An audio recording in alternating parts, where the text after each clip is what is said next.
Okay, so the first thing I want to say about interviewing is remember to dress professionally. Some companies will expect you to dress formally, but others won't. So just a nice shirt and nice pants and a blazer over it would be good for most jobs. I bring a nice folder to keep my resume in, and then a lot of firms ask for a list of references. So I have a printout of contact information of people I can use as references in my folder. And if you want to bring a list of references to an interview, you can Google the format that the references list should take. I also have a pad of paper in my folder, and I bring a pen so that if I want to take notes during the interview, I can. Let's see. It can take quite a while to feel comfortable with interviewing. When I first started out, people always told me that interviewing gets easier with practice, and now that I've had a lot of practice, I realized that they were exactly right about that. I even enjoy interviews now because it's a chance to meet the person who's hiring and learn more about their company and talk about myself and my work experiences. But I was previously afraid of interviews because I didn't know what I was going to say, and what helped me with that was writing out what I wanted to say in response to practice questions, and then practice saying what I had written, and then I talked to my parents on the phone and they asked me interview questions over the phone, and then I had meetings with ASAT staff where they would ask me interview questions, and I've also had practice with the questions because I've been asked them in real interviews. So the more you practice, the easier it becomes to know what you want to say. Yeah. Were you scared when you went into your first interview that you didn't know what you were looking forward to? Yeah, it was difficult at first, but now that I've had a lot of interview practice, I know the types of questions I can expect because there's a lot of questions that everyone asks. Let me see if I wrote down some examples. Well, a lot of them ask me what type of software I'm familiar with, and a lot of them will take some of the jobs on my resume and say, can you tell me more about what you did for them? And they might ask me about the procedures of that company to see what I have experienced and what I'm used to. So then there's when I Googled common interview questions, things that came up were, what are your biggest strengths? What is your biggest weakness? How would you deal with an angry customer? What type of work environment do you prefer? And there's lots of different websites that will give you common interview questions. So if you want to, you can pick some questions off of that and decide how you would answer them if you got asked them in an interview.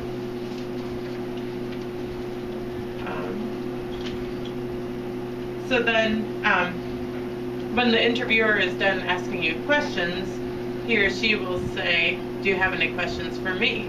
And they're expecting you to ask questions because it shows that you're interested in their position, and it's also helpful for you to ask questions because if you get offered the job, or if you get more than one job offer and you have to decide between two, it helps to have information that will help you decide if this is the right company for you to work for.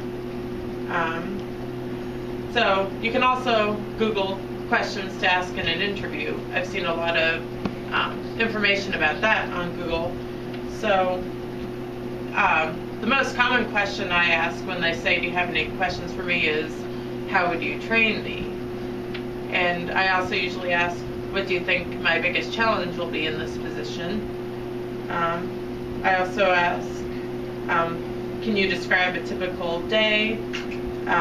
What path did you take to get where you are now in your career? What types of projects would I be working on? When can I expect to hear from you? And you should bring at least 3 to 5 questions, because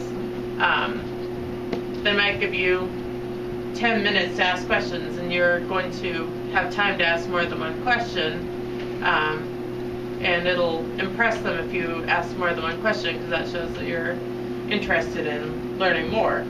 And I try to bring 7 to 10 questions just to be on the safe side, to make sure that I have enough to ask, but there's never enough time to get through my whole list, so I have to ask whatever the most important one is. Yeah. So, do you think that, or have you ever actually brought notes that you've prepared prior to your interview? Have you ever brought notes to the interview? So, Yeah. can I help you along?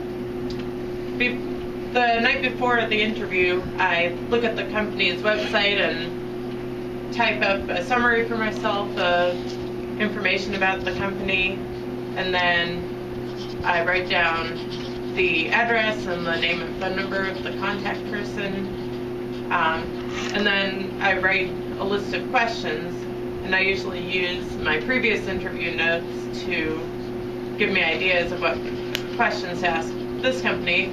I mean, for every different job and every different company, you'll ask different questions, but it helps to look at what I did for previous interviews, and so I can do the same thing, and then I print it out either that night or on the morning of the interview, and I put it in my interview folder. So they're not going to mind if you take out notes during the interview, and it'll actually show that you are prepared and organized and you really care. So it's only going to help you if you write notes ahead of time and use them during the interview. Great, thank you. Yeah, that's good to know, because I was under the assumption that if you take out the questions that you like, if you take out any questions you have for the person, it would seem a bit weird that and kind of like mechanical, but yeah. Like, I don't know how to explain it. It's like, if you pull out a list of questions to ask, the employer, when he or she says, do you have any questions? Wouldn't it be a bit weird for the employer to see those questions, and maybe they might think, oh, this person is kind of like a robot type person, I guess. Well, I don't know how to explain it. It's more like, for me it just seems a bit weird, but that's just how I perceive it. Correct me if I'm wrong. Well, I think it would depend on the person. Yeah. It's possible that some interviewers would say you should probably know what you're going to ask and not have to refer to a list, and they might think that you don't really care about the answer, you're just reading off a list. So, I mean, you could look at it both ways. You could look at it as a positive, that they'll see that you're prepared and you really took the time to come up with good questions, or they could see it the other way, like, why doesn't this person already know what they're going to ask? Why did they have to read it? And do they really want to know the answer to this question, or are they just reading off the list they found? So, I mean, I don't think there's really a right answer to that question. I think you have to do what works for you. Yeah. And makes you present yourself the best way possible. Yep. And they're gonna have to take it or leave it. Yeah. Right? Because you still need to be you at the end of the day. Yeah. Absolutely. Okay, so I also want to point out that you should write a thank you note when you get home from your interview. Have you gone over that at all? You've written thank you notes I did that for. today. Yeah? Tell us, what have we done? Written thank you notes. No. For what? That one to talk to. Resume. After the people that we respect, we send thank you notes. Yeah, so we've sent out like requests to people to write us letters of recommendation or serve as Oh, references. okay. So we write thank you notes to them, and the next step is when you interview, you would send a thank you to the person you interviewed with. Mm-hmm. Carrie. I sent one to Yvonne today. Yep, Carrie had a. Sanders. Hmm? Yvonne Sanders. Yeah. Yeah, I know she is. Where is she? She's a BOS worker. Oh, okay. So Carrie actually interviewed for Project Search, and she sent a thank you note. Oh, Marcus okay. sent a thank you note when he interviewed. Yeah, so Cool. some of us have had experience with that, and then others have had experience with that as far as like meeting with somebody at BRS. Yeah, because I say thank you to folk Yvonne rehab. Sanders too when I got a job there. Like, Okay. Oh, you have her? Yeah, I have her too. Yeah, so we have a little bit of experience Okay. with that, and we're going to go into some more of it. Mhm. Yeah, so before you leave the interview, you should ask for their business card or ask them for their email address so that you have a place to send the note to, because I've gone to interviews and not asked for their email address, and then I had a really hard time finding it on the internet. So it's always better to get it before you leave so that you don't have to worry about how you're going to get back in contact with that person. So I often run my letter by my dad before I send it, and he gives me suggestions. I like that part, and I think you could change that part. So you could run your thank you letter by someone before you send it, and you can also Google examples of thank you letters. So what I write is, Mr. Whoever, thank you for taking the time to interview me for a position at your company. I enjoy meeting you and learning more about the position. Then I tell them some of the reasons I'm interested in the position, and I remind them of why I think I would be a good fit for the position. The length of the letter depends on how much I have to say and how interested I am in the position. There's not a requirement for how long or how short it should be. I end the letter by saying thank you again for your time, and I look forward to hearing from you. Sincerely, Jenica Harris. And then if you don't hear back in a week after the interview, you can write them another email that says, I'm still interested in this position, and I'm wondering if you've made a decision. So I always continue applying for jobs after I interview, because even if I really want the job, I know that I can't count on the person hiring me. So it's nice to have other possibilities lined up in case I get a no. So they might get back to you and politely tell you that they decided to go with a different candidate, or that they cannot offer you the job. Yeah. Sometimes they will say, we might call you for another Second interview. Yeah. second interview. That actually does Because I happen a lot. applied at Target and I had the first interview. They didn't call me back for a second interview, so my mom Oh, I wow, just gave up. Yeah. They often will interview people a second time, either because they want more information about the person, or because they have 2 or 3 people that they really like and they want to decide between them. Let's see. So if you get an email back that says, we're sorry, but we couldn't hire you, it's discouraging, but it also means that they thought highly enough of you to get back to you instead of just ignoring you, or and then it's possible that you'll never hear. Either ignoring you or sending you a really angry, nasty letter. Ah, they No, wouldn't we do don't that. want you. Yeah. But if you never hear back from them, it could just mean that they're really busy, so you shouldn't take it personally. So then it's also possible that they'll get back to you and say they'd like to offer you the job.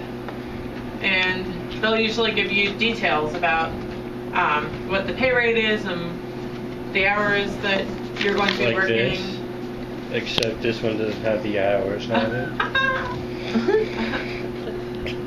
I gotta put up with them every day. So then if you get a job offer, they're not expecting you to say yes or no right away. You can ask them when they'd like to hear back from you, and then you should take some time to think about it. You can talk it over with your family and with staff, and sometimes I make a pro and con list to help me decide. And then when you're ready to give them an answer, you can Google how to politely decline, or you can Google how to accept a job offer, and that'll give you strategies for what to say. And I've always emailed them my acceptance or decline, but I know that there's other people who call them to say, yes, I'd like to accept this, or no, unfortunately, I'm not going to accept this. So let's see. No two interviews are exactly the same. You never know who you're going to get as an interviewer. You might get lucky and you like them and they like you, and you Sometimes the planets align and... Oh yeah.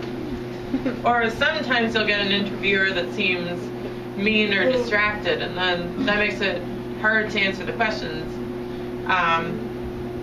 So my dad said that one time he had an hour-long interview where all he said was hello, goodbye, and thank you, and he got hired. Yeah. Wait, that was an hour long? Yeah, because they were doing most of the talking. He was just listening and smiling and nodding, and that was enough for them to decide that they wanted to hire him. So that shows the importance of our body language and Yeah, our nonverbal communication. Yeah. Apparently smiling and nodding is a really good thing to do. So Yeah, and you should make sure you listen if they're telling you about their company and about the job description. Because if you show that you're a good listener, they know that you're going to be listening to their customers, and they know that when they're training you, you'll be listening. So it's important to be a good listener and to not interrupt them.